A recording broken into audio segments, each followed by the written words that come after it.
रेवणनाथांनी सांगितलेलं आहे 12 वर्षानंतर मी येतो आणि 12 वर्षानंतर आल्यानंतर यांना नाथ दीक्षा देणार आहे। म्हणून रेवणनाथ महाराज पुढच्या प्रवासाला निघालेले आहे। आता वेळ कमी आहे, कथा भरपूर आहे, चला 2020 चैतन्य सिद्ध रेवणनाथ महाराज की जय। उर्वशी आहे, उर्वशीचं अतिशय सुंदर उर्वशी आहे। तिचं सौंदर्य पाहून सूर्याचा वीरपात झालेला आहे आणि ते तेज एका कौलिक ऋषीजींच्या भिक्षा पात्रामध्ये पडलेलं आहे। 3103 वर्षांनी त्यामध्ये दुर्मिळ नारायणाने प्रवेश केलेला त्या भिक्षा पात्रामध्ये पडलेला आहे। ते जे भिक्षा पात्र आहे त्या भिक्षा पात्रामध्ये ते तेज पडलेलं आहे। कौलिक ऋषीजीचा अंत समयी त्यांनी ते पात्र एका गुहेमध्ये सांभाळून ठेवलेलं आहे। कारण त्यामध्ये जे तेज आहे त्या तेजामध्ये दुर्मिळ नारायणाने प्रवेश केलेला आहे। गुहेमध्ये ठेवलेला आहे। त्या गुहेमध्ये वर एक मोहोळ बसलेला आहे आणि त्या मोहोळाचा मध त्या पात्रातल्या बाळाच्या तोंडामध्ये पडत राहायचं। ते बाळ लहानचं मोठं होत आलेलं आहे। एक दिवस भरपूर पाऊस सुरू झालेला आहे, वारा वाहत आहे, ढगांचा कडकडाट आहे, विजांचा लखलखाट आणि या भयान वातावरणामध्ये वारा सु सु सु सु सु सु वाहत आहे। भरपूर पाऊस पडत आहे आणि त्यामुळे त्या पाण्याने ती दगड घसरलेली आहे। ते पात्र वाहत वाहत वाहत वाहत खाली आलेलं आहे। खाली येऊन एका गवताच्या आळ्याला ते गुंतलेलं आहे। बाळ खाली येऊन राहिलेला आहे। त्याच वेळेस जंगलामध्ये एक हरणी आहे आणि त्या हरणीच्या पाठीमागे व्याघ्र लागलेला आहे। हरिण कुठं आहे? व्याघ्र पाठीमागे आहे। पळत पळत ते हरिण त्याच गवताच्या झुडपामध्ये येऊन पडलेला आहे। व्याघ्राला दिसत नाही, तो व्याघ्र निघून गेलेला आहे, पण हरिण दमलेलं होतं आणि हरिण गर्भवती होतं। त्या हरणाने त्याच ठिकाणी 2 पाडसाला जन्म दिलेला आहे। हरणाने वळून पाहिलं तर 2 पाडस आणि एक मुलगा त्या हरणीला दिसला। तिला वाटलं ही माझंच पाडस आहे, म्हणून त्यालाही चाटू लागला। दुर्मिळ नारायणाचा अवतार ज्या पात्रामध्ये जन्म झालाय ते पात्र होतं भरतरी, म्हणून त्याचं नाव ठेवलेलं आहे भरतरी। बोलो भरतरीनाथ महाराज की जय। आता तो भरतरी त्या पिलांबरोबर राहू लागलेला आहे, पण पिलाला पिता येते, भरतरीला पिता येत नाही।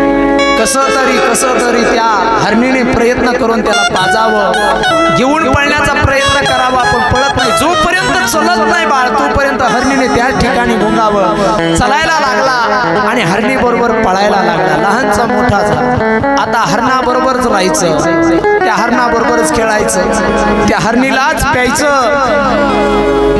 गवत खायचं, नदीवर जाऊन पाणी प्यायचं। लहानचं मोठं होऊ लागलेलं आहे आणि असं करता करता एक दिवसाचा प्रसंग आहे। जयसिंग नावाचा एक कामगार आहे आणि या जयसिंगाने पाहिलेलं आहे की हे बालक आहे या हरणाबरोबर खेळत आहे। हे कुणाचं बालक असेल म्हणून त्या बाळाला धरण्यासाठी पळालेला आहे। हरिण बुजालेला आहे, पाडस पळत आहे, हरिण पळत आहे, पळत पळत जंगलाकडे जात आहे. हरिण जोरात पळत आहे, पाडसही जोरात पळत आहेत, पण या बाळाला पळता येत नाही, कारण हा मनुष्य जन्मामध्ये आहे. बाळाला पळता येत नाही. जयसिंगाने धरलेला आहे आणि जयसिंगाने धरल्यानंतर बाळाला विचारू लागला, कोण आहे तुझी आई, तुझं नाव काय, तुझे वडील कुठे आहे. त्याला बोलता येत नाही. त्याला पशु पक्ष्यांची भाषा कळत होती, पण मानवाची भाषा कळत नव्हती. आता मात्र हरणी ओरडायला लागल्या. याने बाळ घेतलं आणि पुढे पुढे चालायला लागला, आपल्या घरी न्यायला लागला. अरे कोणाचं बाळ आहे, कोणाचं बाळ आहे म्हणून सगळीकडे विचारपूस केली, परंतु कुणी सांगत नाही. गावाजवळ आला आता हरणी आणि तिचे पाडसं आलेले आहेत. तिचे पाडसं त्या जयसिंगाला म्हणतात, अरे सोड ना आमच्या बंधूला, अरे सोड आमच्या बंधूला. हरिण म्हणत आहे, सोडा रे माझ्या लेकराला, हे मनुष्या, अरे सोड माझ्या लेकराला, सोड. असं करत करत गावाजवळ आलेले आहेत. आता मात्र हरिण दोन पाडसं रडायला लागलेले आहेत. आपलं बाळ चाललेलं आहे. त्या प्राण्यांना खूप वाईट वाटलेलं आहे. जयसिंग गावामध्ये आलेला आहे. हरणीला जंगलातून गावामध्ये येता येत नाही, कारण प्राणी आहे. तिथेच बसून राहिलेलं आहे. आपलं बालक येईल येईल येईल येईल याची वाट पाहत पाहत दोन पाडसं आणि हरण त्याच ठिकाणी बसलेले आहे.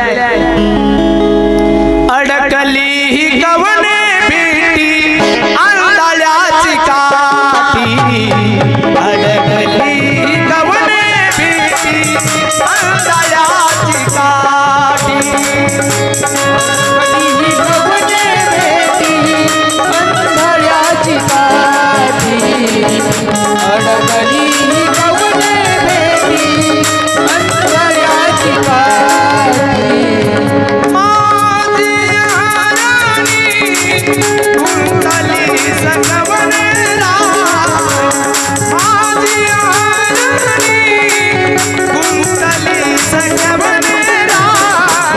अडकली कवने भेटी अंधाऱ्याची काठी, अडकली कवने भेटी अंधाऱ्याची काठी, अडकली कवने भेटी अंधाऱ्याची काठी. हरण वाट पाहत पाहत पाहत रात्र झाली आणि जंगलामध्ये निघून गेलेले आहे. इकडे आपल्या पत्नीला रेणुकेला जयसिंग सांगत आहे, बघ ना भगवान परमात्म्याने आपल्याला प्रसाद दिला आहे. याचे आई वडील आपल्याला सापडतील, आपण शोध घेऊ आणि त्यांना हे बालक देऊन टाकू. जंगलामध्ये होतं. हळूहळू शोध केलेला आहे, पण आई वडिलांचा शोध लागत नाही. जयसिंगा बरोबर भर्तरीनाथ लहानचा मोठा होऊ लागलेला आहे. लहानचा मोठा होत असताना जयसिंगा बरोबर एक दिवस काशी विश्वेश्वराच्या मंदिरामध्ये प्रवेश केलेला आहे. आणि काशी विश्वेश्वराच्या मंदिरामध्ये प्रवेश करतात काशी विश्वेश्वराने आवाज दिलेला, या या या या तुम्ही नारायणा, या या भर्तरीनाथला, या.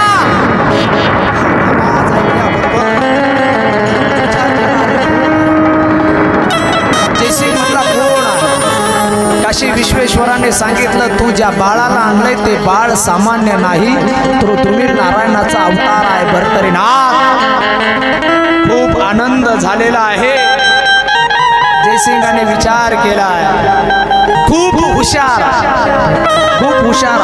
भर्तरीनाथ महाराज, खूप हुशार आहे. भर्तरीनाथ महाराज, तुम्हाला मी सांगितलं प्रत्येक नाथांचं एक वैशिष्ट्य आहे. सगळ्यात हुशार नाथ म्हटलं तर भर्तरीनाथ महाराज. तुम्हाला श्रीमंत व्हायचं असेल तर रेवणनाथाची पूजा अर्चा करा. सगळ्यात श्रीमंत सिद्धी महाराज, त्यांच्याकडे सिद्धी, ज्याला जे पाहिजे ते देणारा. म्हणून श्रीमंत व्हायचं असेल तर रेवणनाथ महाराज. म्हणून या ठिकाणी कमी पडत नाही. होय, कोणाला सांगितलं का 7 दिवसात देणगी द्या, पण कमी पडली का? ही माझी ताकद नाही, रेवणनाथ महाराजाची ताकद. कमी पडत नाही महाराज, कारण एका हाताने दिला तर रेवणनाथ महाराज 10 हाताने देणार आहे। लक्षात ठेवा, श्रीमंत व्हायचं असेल तर माझ्या रेवणनाथांची पूजा करा, सिद्धीच प्राप्त आहे महाराज। काय लागन ते फक्त तुम्ही प्रामाणिकपणे दान करा, प्रामाणिकपणे भगवान रेवणनाथांच्या मंदिरामध्ये जाऊन सांगा, नाथा मी हे दिलंय बघा, तुम्हाला काय द्यायचंय। तुम्ही एक गाडी मागितली तर ते 4 गाड्या देण्याची ताकद आहे त्यांच्यामध्ये। बस भर्तरीनाथ महाराज हुशार आहे, खूप हुशार आहे। आणि हुशारीच्या कारणास्तव आता विचार केला की आपण गावाकडे जावं आणि भर्तरीनाथाचं लग्न लावून देवं म्हणून प्रवासामध्ये आहे। आणि प्रवास करत करत असताना एका जंगलामध्ये लुटारू भेटलेले आहे। लुटारूंनी जयसिंगला खूप मारलेला आहे, खूप मारलेला आहे आणि मारल्यानंतर बांधून टाकलेला आहे आणि त्याच मध्ये जयसिंगाचा मृत्यू झालेला आहे। त्याचा शोक रेणुकेला झालेला आहे। रेणुकेने आपले पती गेले म्हणून रेणुकेने देह ठेवलेला आहे आणि 12-13 वर्षाचा भर्तरीनाथ महाराजांचं छत्र हरवलेलं आहे। काय चरित्र आहे महाराज। अगोदर मवळाच्या माशांनी जगवलंय, नंतर हरणाने जगवलंय। ते आईबाप झाले पहिल्यांदा, दुसऱ्यांदा हरण्य आईबाप झाले, आता तिसऱ्यांदा जयसिंगन ते झाले, तेही गेलेले आहे। आता मात्र भर्तरीनाथ एकटाच बसलेला आहे। दोन्ही आई वडिलांची त्या ठिकाणी 2 चिता रचून त्यांना अग्निडाव दिलेला आहे आणि राजा भर्तरी तसाच बसलेला विचार करतोय, आता काय जायचंय, कुठे जायचंय काही माहित नाही। एवढं बालक आहे, कुठे जाणार आहे काही माहित नाही। त्याच रस्त्याने काही व्यापारी चाललेले ते व्यापाऱ्यांनी पाहिलं या ठिकाणी बालक आहे, का बसला। सांगितलं हे ते 2 प्रेत जळतात ना, हे माझ्या आईचे आणि वडिलांचं प्रेत आहे, माझ्या माता पित्यांचा आताच अग्निडाव दिलेला आहे। सांगितलं आता कुठे जाणार आहे, म्हटला मलाच माहित नाही, चलतोस का आमच्या बरोबर। हो येतो तुमच्या बरोबर। व्यापाऱ्यांबरोबर निघालेले आहेत, अतिशय तेज बुद्धी भर्तरीनाथांची आहे। सगळ्या व्यापाऱ्यांचे हिशोबाचं काम भर्तरीनाथांचं लागलेलं आहे। त्या ठिकाणच्या राजाला कळलेलं आहे की एक अतिशय हुशार आहे व्यापाऱ्यांबरोबर एक तरुण, म्हणून त्याला बोलून घेतलेला आहे। भर्तरी माझ्या बरोबर येतोस का। हो येतो। हिशोब पाशील का। पाहिल, सगळं पाहिल, सगळा कारभार राजाचा सगळा कारभार भर्तरीनाथ पाहत आहे। पुढे योग असा झाला, त्या राजाचा मृत्यू झाला आणि मृत्यू झाल्यानंतर राजगादीवर कोण बसायचं म्हणून सगळ्या प्रजेने सांगितलं की या ठिकाणी भर्तरीनाथांना बसवायचं, म्हणून भर्तरीनाथांना बसवलेला आहे। भर्तरीचा राजा भर्तरी झालेला आहे। राजकारभार चालू आहे, अतिशय तीक्ष्ण बुद्धी आहे, राजकारभार वैभव चालू आहे। आणि याच मध्ये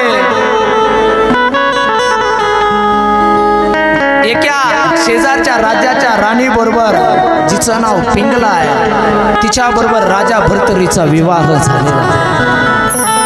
पिंगले बरोबर विवाह झालेला आहे, अतिशय प्रेम करावं पिंगले बरोबर। पिंगलीचंही खूप प्रेम आहे आपल्या पतीवर। ऐका, आपण सगळे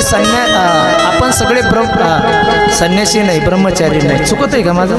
आपण सगळे नाही, मला वाटलं सगळे ब्रह्मचारी संन्यासीचे।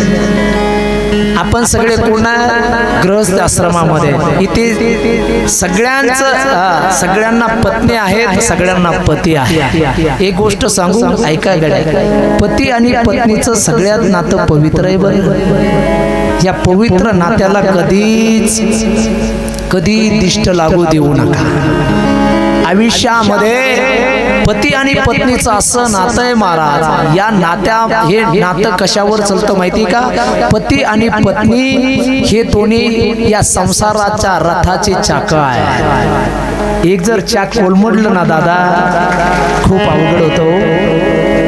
एखाद्या तरुणपणी एखाद्याची पत्नी जाऊ द्या, त्या माणसाचं जीवन बघा खूप अवघड असतं. तरुणपणी एखाद्या पत्नीचा पती जाऊ द्या, त्या पत्नीचं जीवन खूप अवघड असतं. हे सगळं चलत असताना या विश्वासावर चलत असतं. या रथाचा जो आग आहे, आग पुरुष मंडळी आग आहे ना, त्याचं नाव आहे विश्वास. तो विश्वास जर तुटला तर कुणीही चाक विभगली जातात आणि हा गाडा मोडून पडतो. म्हणून जीवनामध्ये पतीने पत्नीवर खूप विश्वास ठेवायचा, खूप प्रेम करायचं, आणि पत्नीनेही पतीवर खूप प्रेम करायचं आणि खूप विश्वास ठेवायचा. विश्वासावर चालणारा हे संसार असतो. लक्षात ठेवा, आपल्या पत्नीला पतीशिवाय कुणी जवळचं नाही पाहिजे. एक वेळेस तुम्ही देवात मंदिरात जाऊ नका, पण पतीला मात्र देवाच्या जागेवर माना. आणि सगळ्या पुरुषांना सांगून ठेवतो, ऐका माझे वेड्याचं, पत्नीपेक्षा जास्त प्रेम कुणावर करू नका. हो, कारण शेवटच्या क्षणापर्यंत आपल्याला आधार देणारी तीच आहे. काही नाही केलं आपल्यासाठी तिने, स्वतःचे आईबाप सोडले हो, स्वतःचं नाव सोडलं.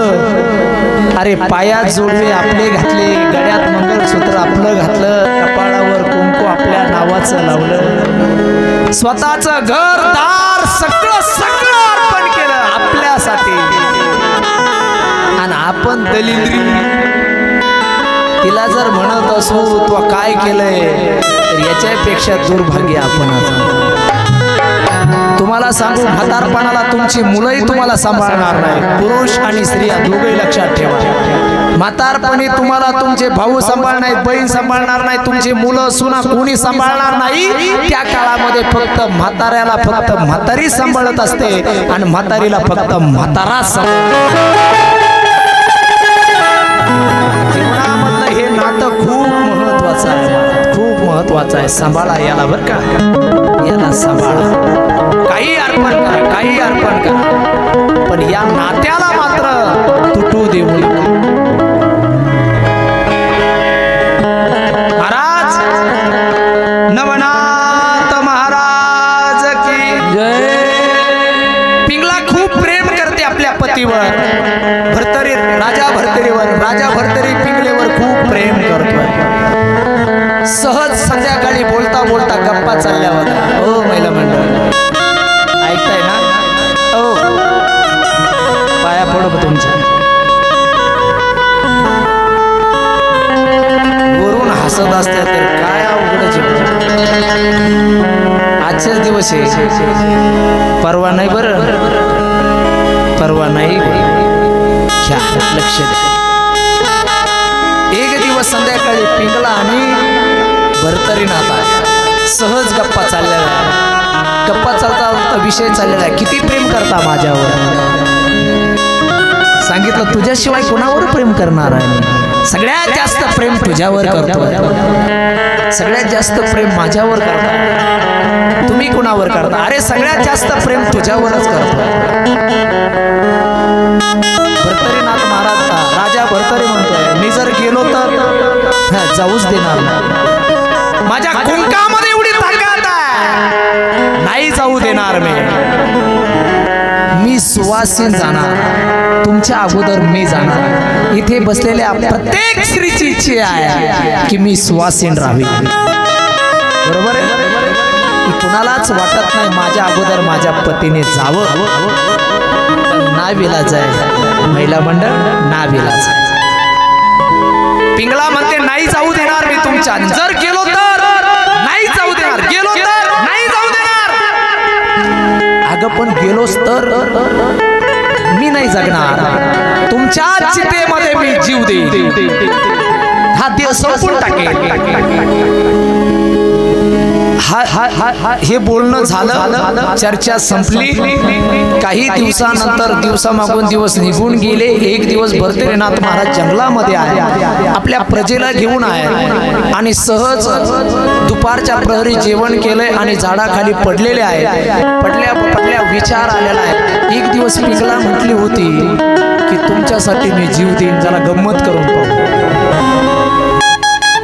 जरा गंमत करून पाहू। बघा बरं, काही वेळेस एखादी गंमत केलेली किती मोठी होते। आपण म्हणतो सहज बोललो राव मी त्याला, मला काय माहिती एवढा राग आहे, एवढा तमाशा केला त्याने। सहज बोललेलं खूप अवघड असतं। राजा भरतरीच्या लक्षात आलं, त्याने युक्ती केली। आपल्या एक विश्वासू प्रधानाला बोलवलं, म्हटलं इकडे एखादा जीव मारून आण, त्याचं रक्त घेऊन ये। रक्त घेऊन आला, आपली वस्त्र काढली, त्या वस्त्राला रक्त लावली आणि सांगितलं ही वस्त्र घेऊन जा आणि पिंगलेला सांग तुझा पती वाघाने खाल्ला आणि ही वस्त्र आणली म्हणून। तो म्हणला कसं, तुला काय करायचं तू घेऊन जा। घेऊन गेला, प्रधान घेऊन गेला आणि पिंगलेला सांगितलं ही वस्त्र ओळखा।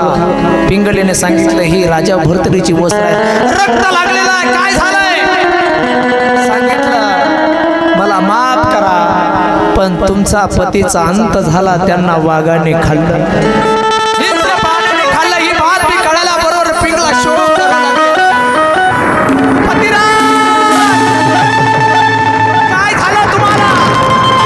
तुमच्या अगोदर मी जाणार होते, हे शक्य नाही भगवंता, हे शक्य नाही, ही बातमी चुकीची आहे भगवंता, ही बातमी चुकीची आहे। सांगितलं नाही ही बातमी खरी आहे। आता मात्र पिंगलेने सांगितलंय चिता रचा, ठेवलेली आहे, चिता रचलेली आहे, चितेवर राजा भरतरीची वस्त्र ठेवलेली आहे, चिता पेटवलेली आहे, धना धना धना चिता पेटलेली आहे, जाळ झालेला आहे। पिंगलेने मागचा पुढचा विचार केलेला नाही, चितेमध्ये उडी टाकलेली आहे, वेळ संपला।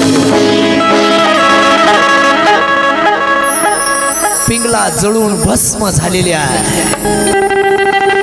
काय प्रेम करावं, काय प्रेम करावं। इकडे राजा भरतरी संध्याकाळी निघालेला आहे, घोड्यावर बसलेला आहे। आता गंमत पाहू पिंगलेचं काय झालं असेल। गंमत म्हणून राजा भरतरी आलेला आहे।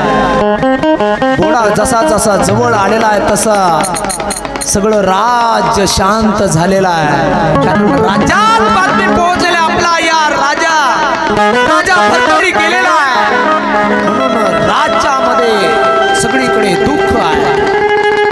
राजा भरतरीला कोणी आडवं येत नाही, राजा भरतरी बरोबर कोणी बोलत नाही। राजा भरतरीला काय झालं म्हणून विचारलं।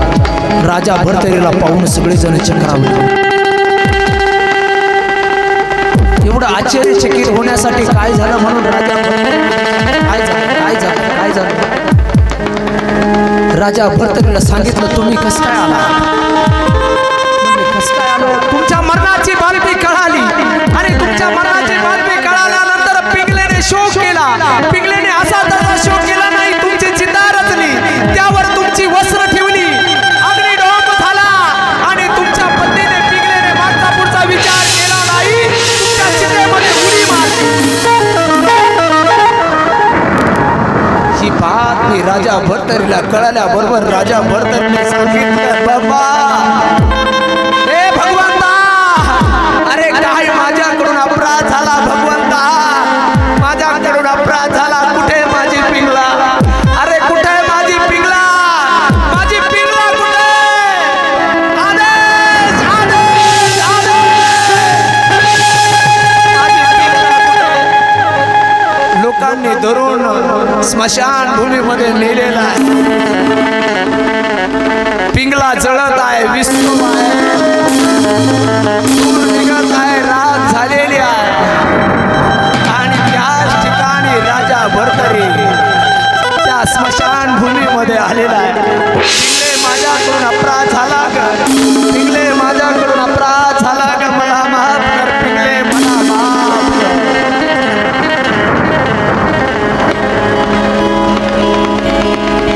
अतिशय गोड प्रसंग नीट आहे। राजा भर्तरीनाथ आहे, स्मशान भूमी आहे, स्मशान भूमीमध्ये राजा भर्तरी बसलेला आहे। राजा भर्तरी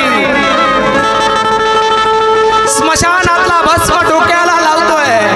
अरे माझी पिंगला,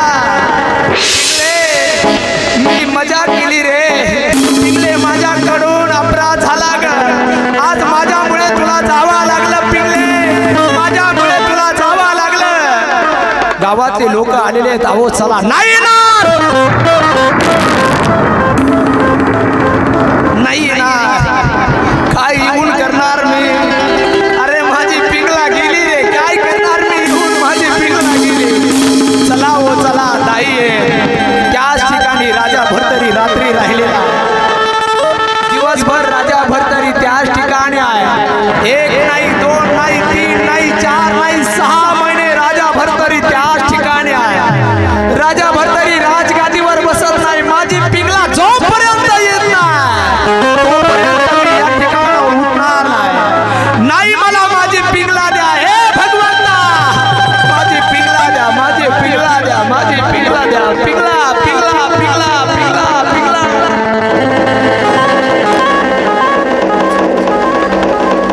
वर्षानुवर्ष निघून चाललेले आहेत, राजा भर्तरी पडलेला स्मशानभूमीतून निघत नाही, अस्तव्यस्त शरीर झालेला आहे, अस्तव्यस्त अवतार झालेला आहे। राजा भर्तरी स्मशानभूमी झाडाचा पाला खाऊन राहत आहे। राजा भर्तरी फक्त पिंगला पिंगला पिंगला म्हणून वेडा झालेला आहे।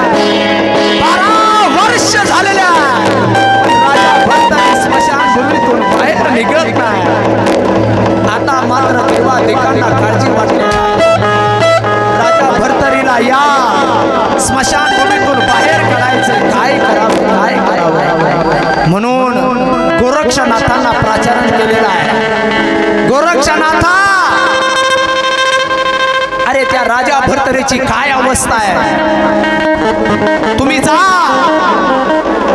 गोरक्षनाथ म्हणले काय झालंय, म्हटलं तो वेडा झालाय, बायकोचं नाव घेऊन फक्त म्हणतोय पिंगला पिंगला पिंगला।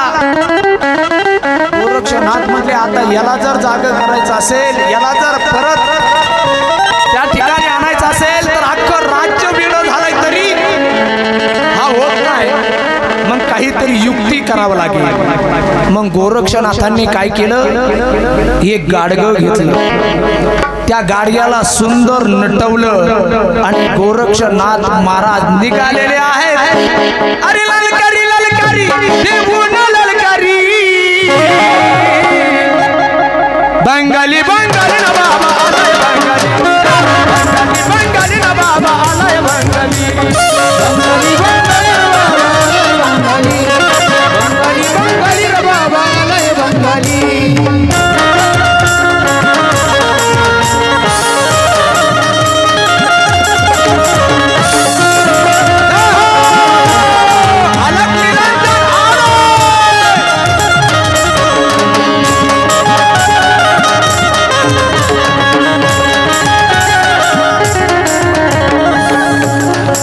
आता मात्र गोरक्षनाथांनी वेड्याचं रूप धारण केलं, वेड्याचं रूप धारण करून गोरक्षनाथ म्हणाला,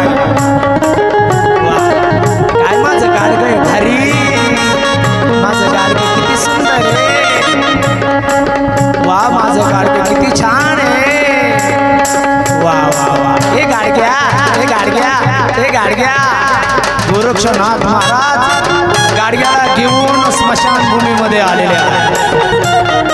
इकडे भर्तरी भर्तरी राजा भर्तरी, माझी पिंगला, माझी पिंगला कुठे, माझी पिंगला, माझी पिंगला।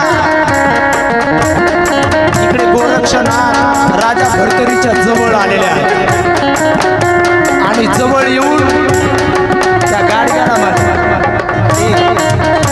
ए गाडग्या, ए गाडग्या किती छान आहे रे तू, किती छान आहे गाडग्या, वा वा वा, माझं चणुलंय, माझं चणुलंय, माझं आचडे, माझं पचडे, माझं दुपडे, माझं वा वा।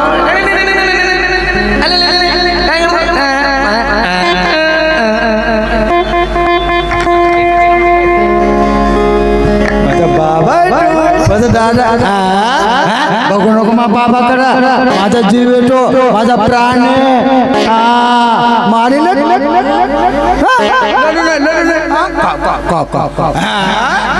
माझ्या बाळा माझा जीव बाबाचो बघू नको त्याच्याकडे माझा सगळा जीव आहे माझा प्राण आहे माझ्याकडे वेळेस बघ पण मुलाकडे बाबा माझ्या दादाचा काका माझा भाऊ का रडू नको आले आले आले आले आले आले आले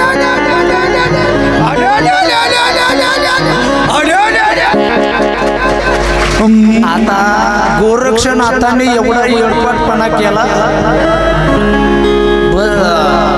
राजा भरतरी नुसता पाहू लागला म्हणलं कोण आहे तू आपलं गोरक्षनाथाचं चाललंय माझा दादा माझा बाबा तू कोण आहे तू बाबा तुला काय करायचं तर बाबा काय काय कर बघू माझा जीव येतो सोड ते माझा जीव घे माझा प्राण घे मला वाटलं तू माझं काही घे बाबा मी तू देणार नाही नाही देणार नाही अजिबात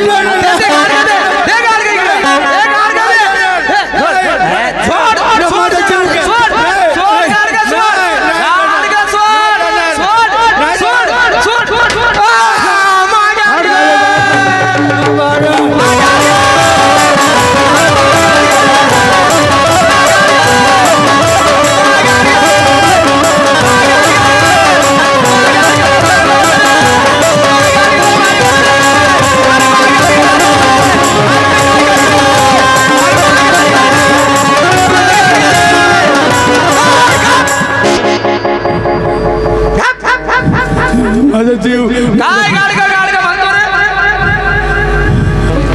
काय गाडगा फुटू दे त्याला फुटू अरे मा गाडगा फुटू दे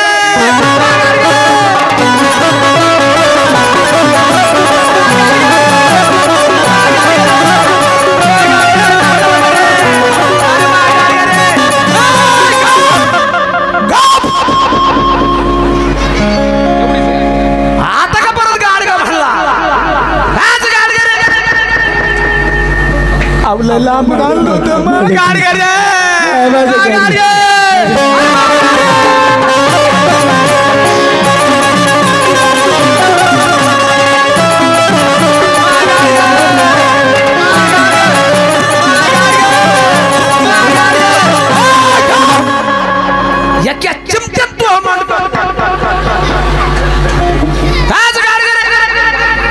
खापराचं गाडगन त्याला वाढायला लागलाय महागाड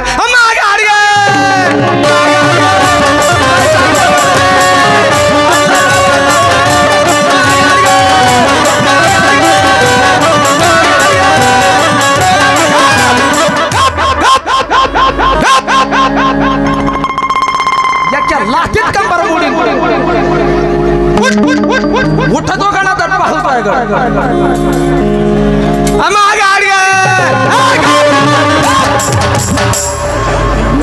परत गाडग्याचं नाव काढ ना गाडग्यासारखं तुला तू डोकं फोडून टाकी परत गाडग्याचं नाव काढतं अरे गाडग्यासाठी रडतोय खापराचं गाडगं त्या गाडग्यासाठी रडतोय किती गाडगे तुला आणून देऊ रे अरे खापराचं गाडगं आहे ते मातीचं गाडगं आहे आणि मातीच्या गाडग्यासाठी एवढा मोठा चांगला दिसतोय झोळी घातली गायन रुद्राक्ष माळा त्यो एवढा चांगला पेहराव केलाय याला मातीच्या गाडग्याचा गाडगा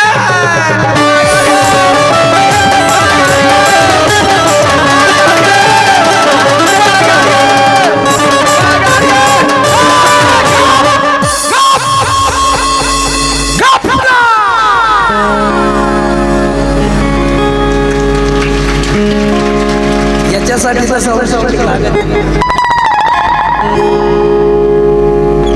गाडग्यासाठी किती गाडगे आणून देऊ तुला मातीचं गाडगे त्या गाडग्यासाठी बोलतोय गाडी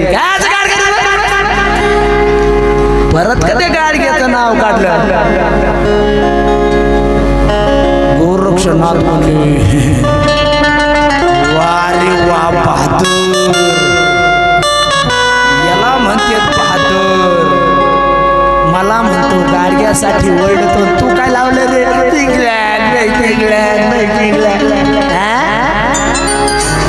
कोणासाठी ओरडतो रे? अरे बायकोसाठी, बायकोसाठी श्री लंपट आहे तू, बायकोसाठी मला म्हणतो गाडग्यासाठी ओरडू नको. कोणाला सांगतो, कोणाला सांगतो रे?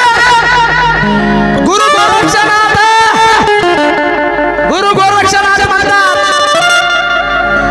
गोरक्षनाथाला सांगतोय गाडग्याला म्हणू नको, स्वतःसाठी पिंगला पिंगला म्हणून रडतो. मला सांगतो गाडगे किती आणून देऊ? अरे तुला किती पिंगला आणून देऊ सांग, सांग तुला किती पिंगला आणून देऊ? पिंगला माझी पिंगला, माझी पिंगला पिंगला पिंगला करू राहिलाय साध्या. किती पिंगला आणून देऊ तुला? तुम्ही पिंगला आणून देता मला? देता मला पिंगला आणून? हा देतो. काय देशील तू? जर तुम्ही मला माझी पिंगला आणून दिली तर मी तुमचं शिष्यत्व करेन. होशील का माझा शिष्य? हो तुमचा शिष्य होईल, होईल मी शिष्य. नाद दीक्षा घेईल मी त्या माझी पिंगला आणून. गोरक्षनाथांनी हातामध्ये भस्म घेतलेला आहे, तो भस्म संचारलेला आहे, भस्म आकाश मार्गे फेकलेला आहे. आणि तसा भस्म आकाश मार्गे फेकलेला तशा आकाशातून पिंगला येत आहे.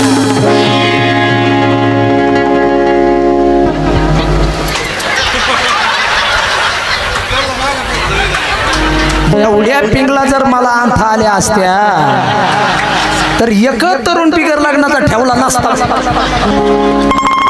म्हणजे आता आकाशातून पिंगला आणायच्या होते, तुम्ही सगळे ओळख. आता कमाला झाले बुवा, येत्यात मला आणता पिंगला आणायच्या का? हा, आणि पुढं सांभाळू. आता मात्र आकाश मार्गे पिंगला येत आहेत. पिंगला पिंगला पिंगला पिंगला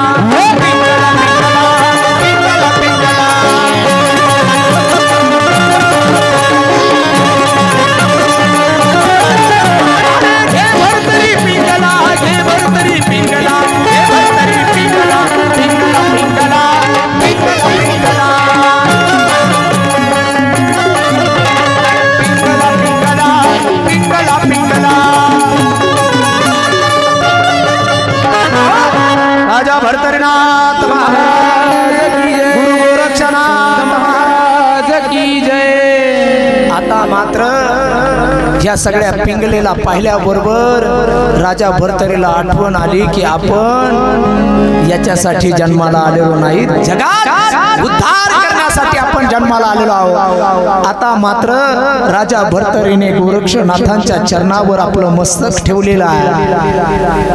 गोरक्षनाथांनी वेगवेगळ्या प्रकारच्या विद्या भरतरीनाथांना दिलेल्या आहेत. नाथ दीक्षा वस्त्र दिलेले आहे. आणि राजा भरतरी आता ही सगळी वस्त्र धारण करून ज्या राज्यामध्ये राज्य करत होता त्याच राज्यामध्ये आता भिक्षा पात्र घेऊन भिक्षा मागत आहे. काय आनंदी आनंद आहे. किती वेळ झाला माहिती आहे का तुम्हाला? माहिती आहे. आणि मग यालाच म्हणायचं स्वर्ग. माझ्या रेवणनाथांनी याची नोंद घेतलेली आहे. अरे माझ्या दरबारामध्ये हे जी कथा ऐकत होते ना 2.5 तास झाले, परंतु कुणाला माहीत सुद्धा नाही आता किती वाजले. बस याच ठिकाणी आजच्या सेवेला पूर्णविराम. आता सगळ्यांनी उठा, फक्त 5 मिनिटं, आज जास्त वेळ नाही.